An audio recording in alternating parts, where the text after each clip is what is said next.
mythe de la performance, taille de l'engin de monsieur ou encore position acrobatique, autant de fausses idées que les jeunes se font de leur sexualité. 22% des adolescents de notre pays pensent que la pornographie reflète la réalité. Faut-il s'en inquiéter? Réponse avec mes invités ce soir. Restez avec nous.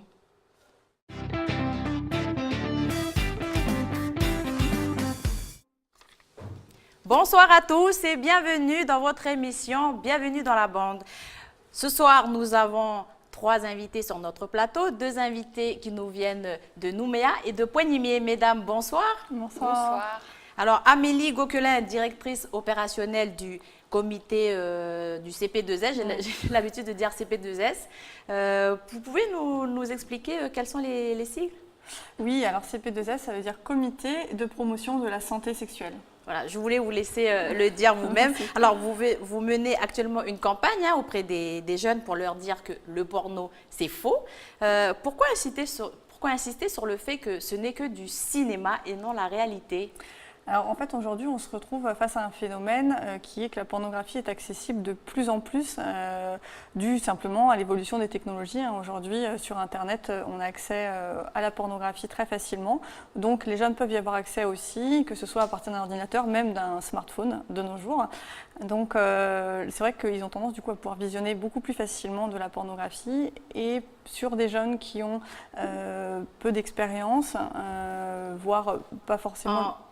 On va développer tout au long de notre émission. Merci Amélie. Nous avons également Élodie Marna qui est, elle, sage-femme. Élodie, bonsoir et merci d'être avec nous. Bonsoir. Élodie, vous êtes investie, vous, dans la sensibilisation auprès des jeunes collégiens et lycéens. Quelles sont les questions que les jeunes se posent sur la sexualité rapidement? Alors les jeunes se posent beaucoup de questions sur la sexualité en général parce que ce n'est pas un sujet qui est facile à aborder, surtout en famille. On a du mal à parler de ces sujets qui sont un petit peu tabous. Et effectivement, on voit aussi ressortir de plus en plus de questions qui peuvent être suscitées par la pornographie. Donc avec vous Amélie, on parlera de la campagne et de l'enquête qui a été menée auprès des jeunes. Avec vous Élodie, on va parler de toutes ces questions de prévention et toutes ces interrogations qu'ont les jeunes en ce moment. Et Stéphanie est également, je vais y arriver, avec nous en plateau. Stéphanie est rayonnante ce soir. Bonsoir. Merci. Stéphanie. Bonsoir mesdames. Alors qu'est-ce que tu nous as proposé toi Stéphanie ce soir? Alors souvent les parents disent à leurs enfants de ne pas ouvrir la porte à un inconnu, mais justement avec leur smartphone, leur tablette et leur ordinateur, c'est le monde entier qui s'invite finalement chez eux. Et donc justement ce soir, vous verrez qu'il y a d'autres dangers justement via Internet. Merci Stéphanie. Alors le porno vs la réalité, c'est le thème de notre émission ce soir. Jingle, c'est comment?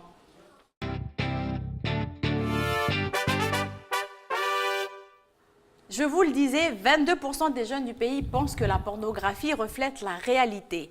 Alors, c'est un jeune sur 4. Amélie, faut-il s'inquiéter de ce pourcentage, de ce chiffre, 22%? Oui, 22%, c'est énorme, puisqu'en fait, les jeunes peuvent effectivement prendre comme exemple ce qui est réalisé dans les scènes de pornographie, qui, en l'occurrence, ne reflètent pas du tout la réalité. Et du coup, en prenant cela comme modèle, effectivement, ça génère beaucoup de situations d'angoisse, mais aussi de complexes des jeunes. Il ne faut pas oublier que ce sont des acteurs dans la pornographie, et que ça ne reflète en rien du tout la réalité d'une relation sexuelle. C'est comme les films de science-fiction, c'est du cinéma, les jeunes. Comme les films de cascade. Élodie, vous en pensez quoi, vous, de ce chiffre?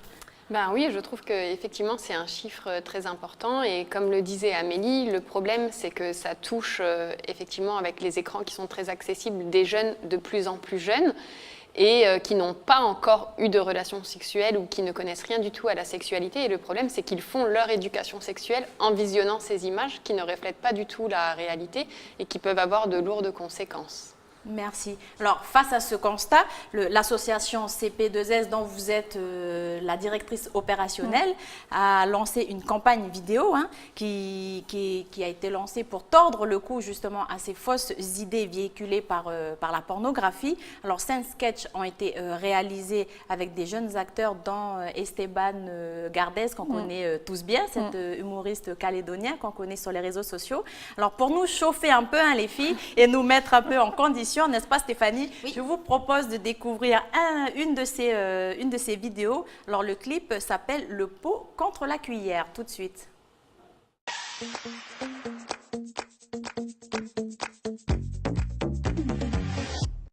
Bonjour, moi c'est Esteban. Et voici ce que ça fait quand j'ai fini. Impressionnant, n'est-ce pas? Esteban, c'était plutôt ça en fait. Non mais... Non. Le porno, c'est faux. Si on produisait autant de sperme que dans les films porno, on aurait des calots de cachalot. Alors, des calots de cachalot, Stéphanie, tu en penses quoi de cette petite vidéo? Ah non, franchement, elle est excellente, hein, puisque ça reflète bien... Enfin là, on voit bien que le porno, en fait, c'est exagéré, c'est tout dans l'exagération. Alors justement, autant de sperme, ça fait partie des idées fausses que vous essayez de gommer au travers de cette campagne, Amélie? Oui, complètement. En fait, effectivement, c'est une des fausses idées qui sont passées, véhiculées par la pornographie. Voilà, il faut montrer aux jeunes que la pornographie, c'est aussi des trucages, comme dans les films d'action où il y a des cascades ou des choses comme ça.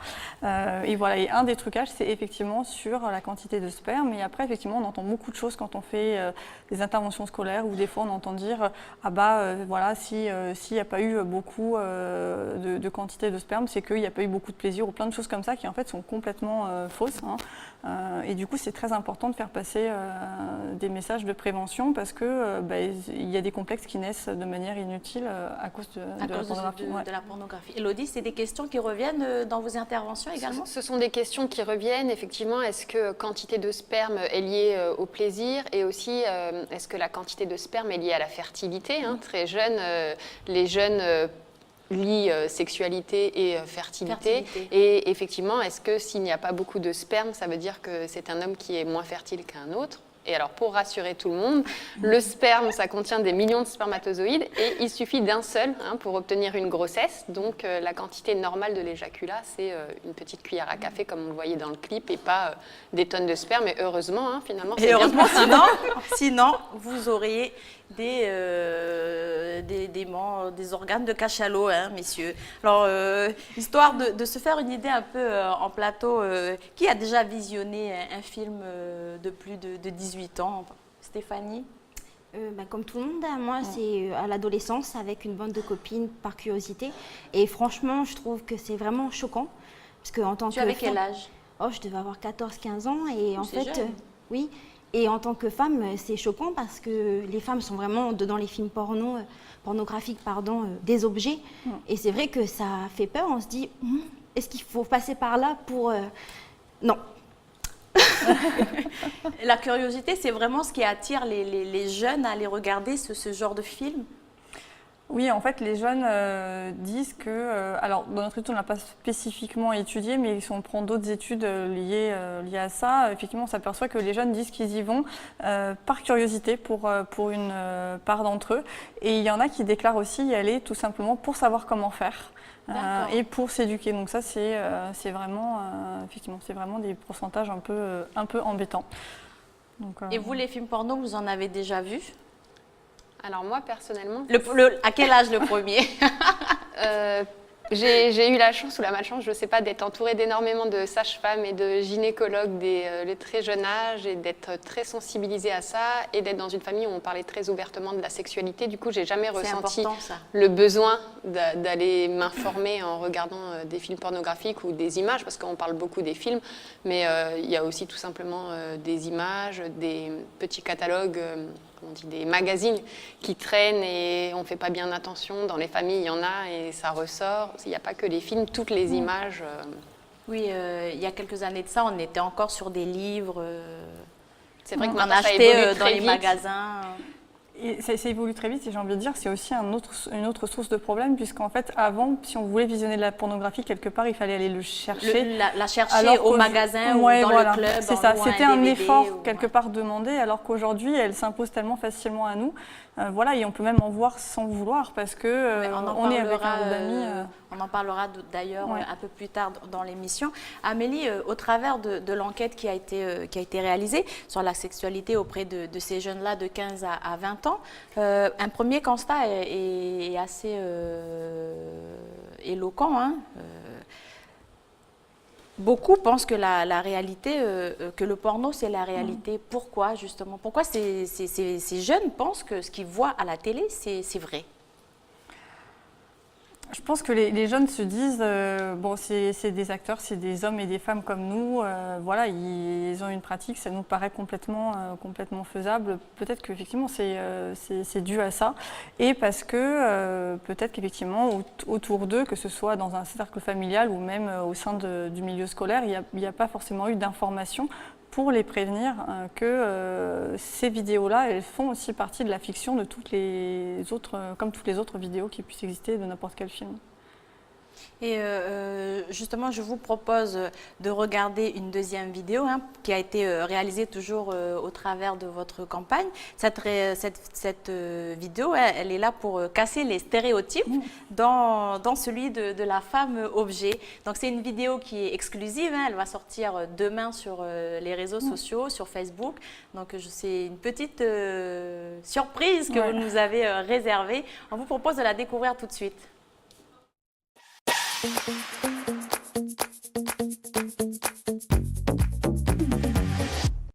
Ah, chérie, y a rien à la télé. Tu me ferais pas un petit striptease là vite fait à la fraîche? Oui, mon amour.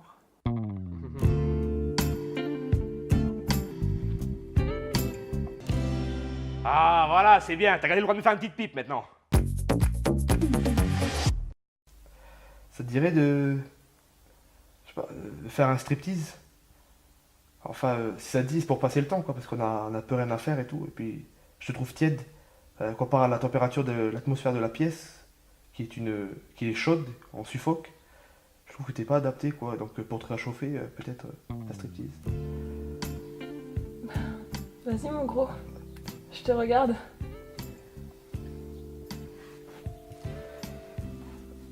Ouais, mais non, mais j'ai pas de tété. Du coup, c'est problématique. Bon, bah, une pipe au moins. Bah oui, tiens, c'est une bonne idée. Je vais chercher les allumettes, hein. Ouais, mais non, mais pas comme ça. Ça, c'est une pipe, il y a du tabac et tout dedans, c'est dangereux, c'est nocif pour la santé. Alors que moi, la pipe que je te dis, tu vois, c'est on s'amuse et tout, c'est la fête, et puis c'est écologique. Et puis, il y a du plaisir dedans. Alors que ça.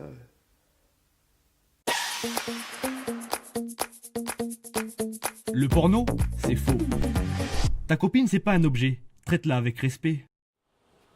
Très intéressante, très rigolote cette vidéo. Vous avez dû vous amuser. Hein. On s'est beaucoup amusé. Il faut dire qu'ils nous ont gâté les deux jeunes comédiens qui ont tourné avec nous. On a beaucoup ri. Ils ont beaucoup fait d'improvisation rigolote. Et ça a été un tournage où on a dû couper plusieurs fois parce que tout le monde riait trop dans la pièce. J'imagine. Alors, qu'est-ce qu'elle raconte justement, cette petite vidéo ? Alors cette vidéo, en fait, elle raconte finalement le rôle complètement stéréotypé de l'homme et de la femme réduite simplement en objet qui dit oui à tout ce que lui demande son mari ou son copain, ou peu importe. Et effectivement, c'est un des stéréotypes qui est très fort dans la pornographie, qui montre un petit peu une espèce de toute puissance masculine et de tout pouvoir masculin, y compris jusque dans la sexualité. Objet, Et une femme objet, oui. Et voilà.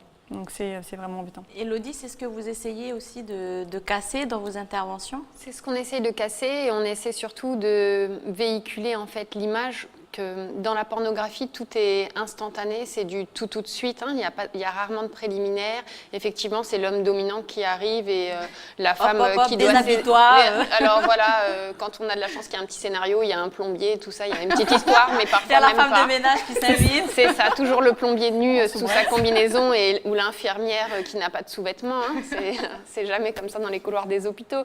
Mais bon, on essaye de casser cette image et d'expliquer que effectivement, l'homme, il va peut-être avoir du désir plus vite que la femme. C'est comme ça, c'est le fonctionnement du corps, on le sait. C'est hormonal. C'est hormonal. Et pour la femme, ça va être plus lent. C'est pas qu'elle n'a pas de désir, mais il va falloir progressivement faire monter le désir et en essayant justement de créer une intimité par les caresses, la tendresse. Et c'est le tout de suite, c'est exactement le contraire. Si on veut braquer une femme, c'est ce qu'il faut faire. D'accord. Alors, autre constat dans cette étude, on note 26% des jeunes hommes pour 9,9% des jeunes filles pensent que le film porno véhicule une bonne image de la femme.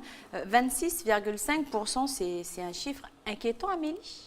Oui, c'est complètement inquiétant. C'est un chiffre, effectivement, c'est un des chiffres qui nous a beaucoup alarmés. Pourquoi, justement? Parce qu'on se dit qu'effectivement, si pour eux, ça reflète l'image de la femme, on se dit que voilà, il y a quand même encore beaucoup de chemin à faire sur les notions de respect, d'égalité au sein du couple. Alors oui, les hommes et les femmes sont différents, c'est sûr, mais après, voilà, il y a des égalités à respecter, que tous les deux ont droit au respect, et ça, c'est vraiment très très important, une notion qui est très importante à faire passer quand on fait des interventions. Hein. Et Elodie, c'est peut-être au travers de cours qu'on peut mettre à disposition des élèves, qu'on peut casser ces stéréotypes? Oui, c'est en répétant. Il ne faut pas cesser de répéter et aussi à essayer de développer leur jugement parce que là, on parle de la pornographie, mais il y a juste à regarder les clips de musique à la télé qui sont vraiment choquants ou juste les pubs pour du gel douche. Il faut souvent une femme très bien faite, toute nue pour vendre du savon. Donc les jeunes et les moins jeunes, on est tous tellement confrontés à ça que finalement, ça devient banal. Et c'est à nous, professionnels de santé, nous, parents, nous, enseignants, de développer le jugement des jeunes et de les interroger. Tiens, qu'est-ce que tu penses de ça? Est-ce que ça te choque? Parce qu'on arrive dans une société où plus personne n'est vraiment choqué de rien. Et Stéphanie, toi, tu accepterais par exemple de tourner une publicité pour vendre du shampoing ou de la lessive ou ne serait-ce qu'une boîte de pâté pour chat? Non. Pâté pour chat? Oui, parce que... j'aime les animaux, donc je suis pas obligée d'être nue pour vendre la boîte de pâté pour chat. Maintenant, s'il faut que je me dénude pour vendre un produit, non, parce que je me respecte trop pour faire ça.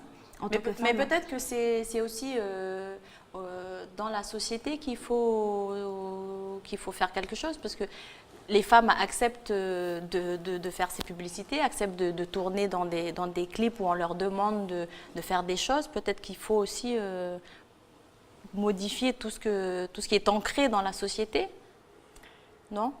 Oui, je pense que tout est à modifier, mais alors là, je pense que c'est plus la comédienne ou l'actrice qui accepte de tourner, c'est celui qui a produit la publicité. Là, c'est carrément tout le casting qu'il faut refaire et tout modifier. Mais effectivement, c'est une image qu'il faut casser et c'est en répétant, en interpellant les gens qu'on y arrivera, mais c'est très très long. D'ailleurs, Stéphanie, tu as fait quelques recherches pour les besoins de cette émission et tu as également trouvé des études en France qui nous parlent de Stéphanie. Oui, alors en fait, c'est une étude, c'est Junior Connect, qui est une étude de référence sur les jeunes des moins de 20 ans et sur les médias en France. Donc en 2017, elle a fait l'année dernière une étude. Et cette étude a démontré que les 1 à 6 ans, ils passent 4h37 minutes par semaine devant Internet, ce qui est quand même énorme. Et donc, c'est des enfants qui ne sont pas à l'abri, comme vous pouvez le voir, donc, en surfant sur le net, de voir surgir des pubs, donc des publicités pornographiques. Donc, justement, Amélie, dans votre étude, vous, ça concerne des enfants 15-20 ans. Donc, déjà, pour eux, c'est quelque chose, en fait, c'est perturbant, ce genre d'image. Mais pour des enfants beaucoup plus jeunes, c'est pire, en fait, l'impact que justement ces images peuvent avoir sur eux.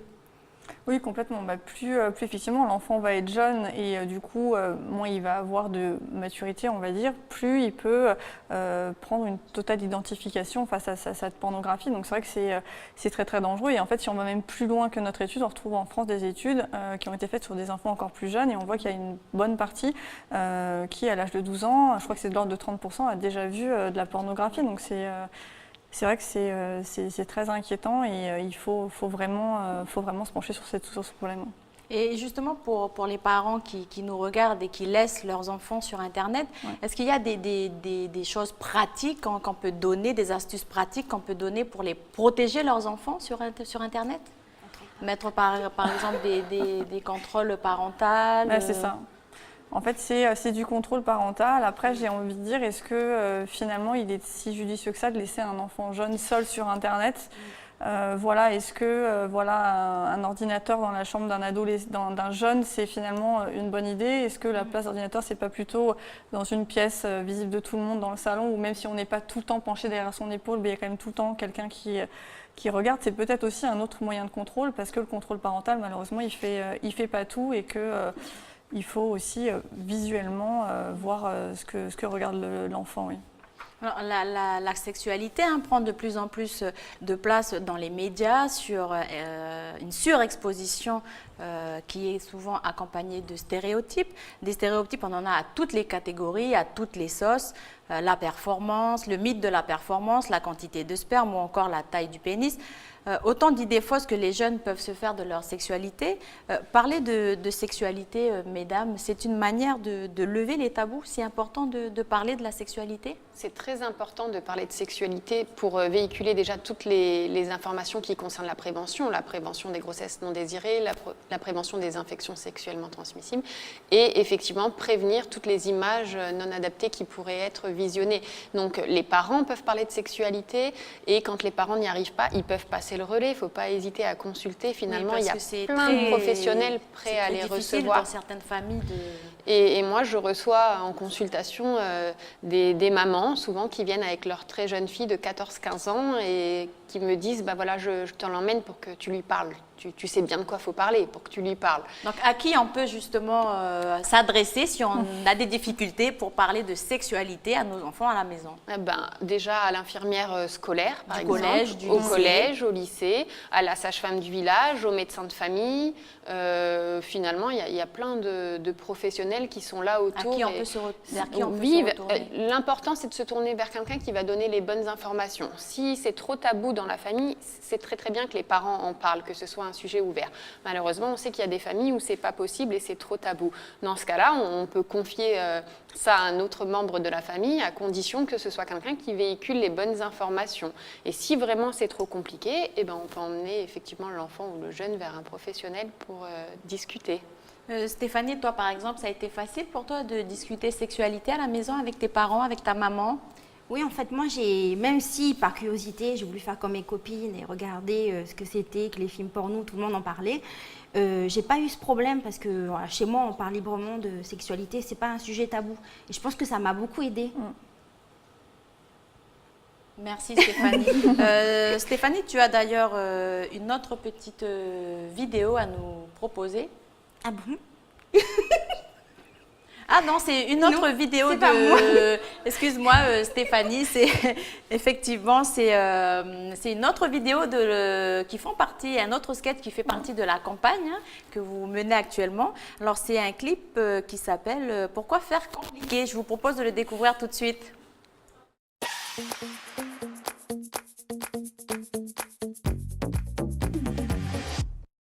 Pas ça.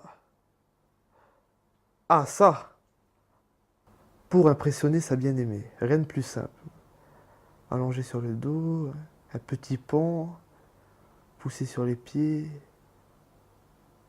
Leurs désirs ne font qu'un. Ouais, ça va lui plaire, ça. Waouh, quel exploit! Tu es tellement fort! Quelle souplesse! Oh, waouh!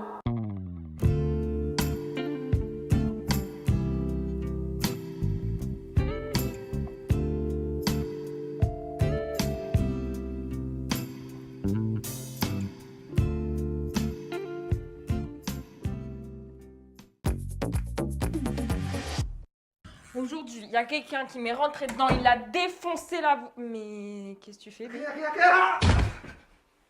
Faut encore appeler les urgences. Ah, je comprends mieux. Oui, je vous appelle parce que mon copain s'est fait mal. Ouais, un lien sur le Kama Sutra, ouais. Je sais pas, j'ai pas très bien compris, une histoire de petit pont. Bah là, il peut plus bouger. Aïe, j'ai mal au coccyx. Le porno, c'est faux. Ne cherchez pas compliqué, laissez-vous porter. Le pauvre, j'espère qu'il ne s'est pas fait mal. Hein. Non, ça va. Il a bien joué. Ça va. Élodie, tu en penses quoi de cette petite vidéo? Je pense qu'effectivement, les positions, l'obligation de faire des positions, de varier les positions, c'est quelque chose qui intrigue beaucoup les jeunes et c'est une question qui revient souvent lors des interventions.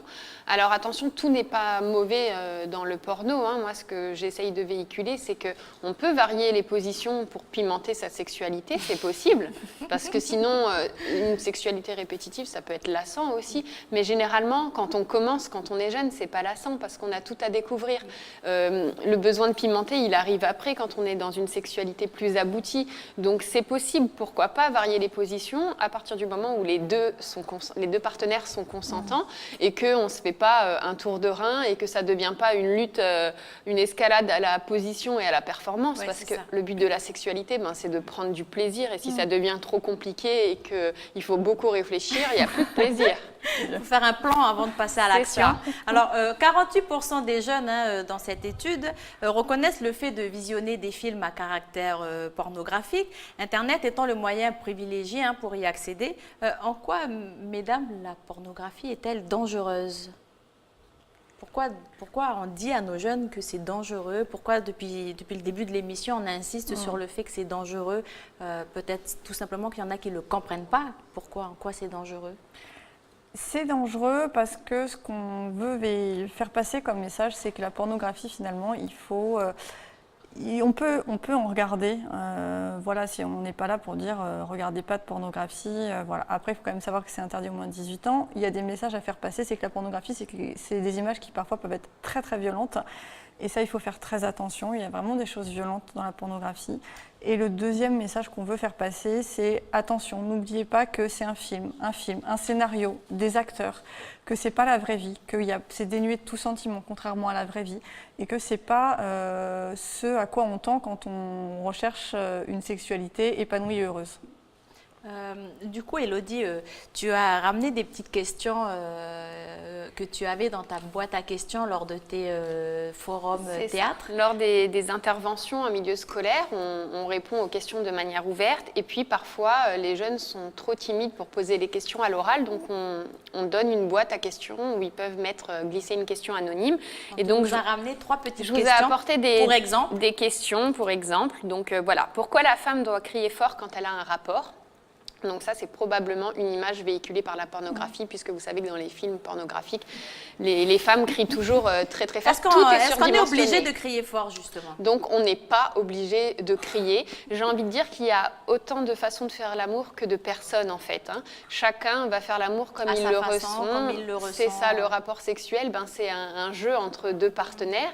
Et peut-être qu'un jour on va crier fort et que le lendemain on ne va pas crier fort et peut-être qu'on ne va jamais crier et peut-être qu'on va toujours crier. Chacun fait comme il le sent, mais il n'y a pas de normes en fait en matière de sexualité. Il y a une autre question, on va s'arrêter à une deuxième question sur ce qu'on peut mettre dans le vagin d'une femme. Ça m'a beaucoup perturbée. Je te laisse la lire, Élodie. Je vous ai sélectionné, est-ce qu'on peut mettre des courgettes dans le vagin de la femme? Mais on a toutes les variantes avec pas mal de fruits et de légumes. Ça, c'est quelque chose qui revient chez les très très jeunes. On fait des interventions en 4e. Pourquoi ils se demandent pourquoi se posent ces questions?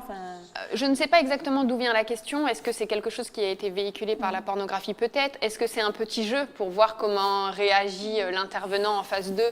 Peut-être aussi. Est-ce que c'est pour voir si on est choqué? Puis finalement, ils voient que rien ne nous choque et on répond de manière très posée que voilà, le but premier du vagin, ce n'est pas d'accueillir tous les fruits et légumes du potager. Et en plus, mettre d'autres objets dans le sexe quand ils ne sont pas bien propres, etc., ça peut créer des problèmes au niveau de l'hygiène et être dangereux. Donc voilà, on coupe c'est un danger. C'est un danger. Alors, c'est important de bien s'informer et d'informer sur les dangers que véhicule la pornographie et surtout sur les dangers d'Internet. D'ailleurs, Stéphanie, quels sont les autres dangers qu'on peut trouver sur Internet? Alors, je ne vais pas vous énumérer tous les dangers parce qu'il y en a plusieurs. Donc, j'en ai sélectionné 2. Alors, tout d'abord, je vais vous parler, puisqu'avec l'utilisation des médias numériques, la diffusion des textes, d'images et de films malveillants ou diffamatoires via téléphone mobile ou Internet, donc ça a augmenté une nouvelle forme de harcèlement. Donc, il s'agit du cyberharcèlement. Donc, il faut savoir qu'en France, il y a 40% des élèves qui déclarent avoir subi une agression en ligne en 2017. Entre 3 et 4 adolescents sont victimes toujours en France de cyberharcèlement. Et d'ailleurs, ils se suicident chaque année aussi en France. Donc, les chiffres sont tout aussi alarmants aussi du côté américain, où selon une étude menée par Report Linker en 2017, 71% des jeunes américains sont concernés par ce type d'harcèlement. Donc, je vous propose qu'on regarde la petite vidéo et on en parle juste après.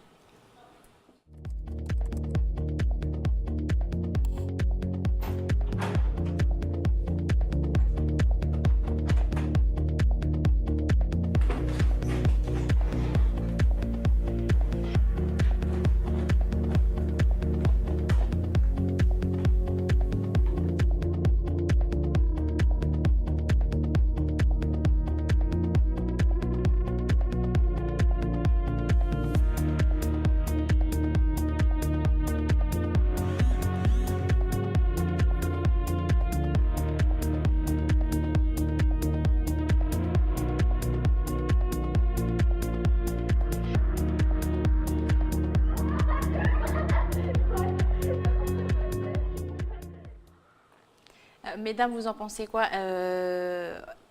par rapport à tout ce qu'on peut voir sur Internet? Alors, qui a le droit de regarder finalement un film pornographique? Alors en théorie, la pornographie, elle est interdite aux moins de 18 ans, justement pour tout ce dont on a évoqué avant. Donc en théorie, c'est effectivement réservé aux moins de 18 ans. Je pense que ça, c'est important aussi. Ça peut être un argument tout simplement pour les parents de rappeler la loi, parce que la loi, elle n'est pas là pour nous embêter, elle est là pour nous protéger. Et on peut très bien dire à son enfant, ben voilà, avant 18 ans, la loi, elle l'interdit pour te protéger. Donc c'est des images auxquelles tu ne dois pas avoir accès. Et pour conclure la dernière vidéo, on a trouvé une petite vidéo du CSA, Stéphanie, que je te propose de lancer. Oui, en fait, c'est juste pour dire ce que vous avez dit, mesdames. En fait, chers parents, c'est à vous de garder un œil sur la vie virtuelle de vos enfants, mais également de faire attention à ce qu'ils regardent à la télévision. Et il y a des lois, justement, de classification qui permettent que tous les films ne sont pas classés tout public. Donc, regardez. La télévision n'est pas toujours un jeu d'enfant. Parents, le Conseil supérieur de l'audiovisuel vous accompagne dans la protection de vos enfants. Ne les exposez pas aux écrans avant l'âge de 3 ans. Avant 8 ans, seuls les programmes pour enfants sont recommandés. Pensez à limiter le temps de vos enfants devant les écrans et respectez la signalétique des programmes. Parents, enfants, la télévision, c'est mieux. Merci Stéphanie pour cette petite vidéo. Malheureusement, notre émission arrive à sa fin. Je vais remercier mes invités pour nous avoir consacré du temps. Mesdames, si vous avez un dernier petit conseil à nos téléspectateurs, vous avez quelques petites secondes. Ben, le dernier petit conseil, c'est qu'il existe plein de supports qui peuvent aider les jeunes et qui peuvent permettre de parler pornographie et sexualité. Et voilà, même au décours d'une publicité, de l'achat d'un paquet de serviettes hygiéniques, une femme enceinte, partout, la sexualité, elle est partout autour de nous et il ne faut pas hésiter à aborder le sujet. Plus on en parlera et plus on évitera les dérives. Merci Elodie d'être venue sur le plateau. Bon retour sur Poignimier. Amélie, tu avais un petit mot de fin pour nous? Moi, Nos téléspectateurs sont ici. Je voulais vous remercier de nous avoir invités et puis vous redire, voilà, faites attention à ce que vous regardez. Voilà, il faut prendre les bonnes choses, mais aussi faire attention aux mauvaises, attention à toutes les fausses idées qui peuvent être créées. Et puis, pour ce qui concerne la prévention, n'hésitez pas, il y a le milieu familial, mais il y a aussi plein d'autres sources, des professionnels de santé, des associations. Donc, n'hésitez pas à faire appel si vous avez besoin d'un petit coup de pouce. Et vous pouvez retrouver les sketchs de l'association CP2S sur leur compte Facebook. Stéphanie, merci. Merci à tous de nous avoir suivis. Merci à Audrey pour les infographies. Et à vous, on se retrouve mardi prochain pour une nouvelle émission.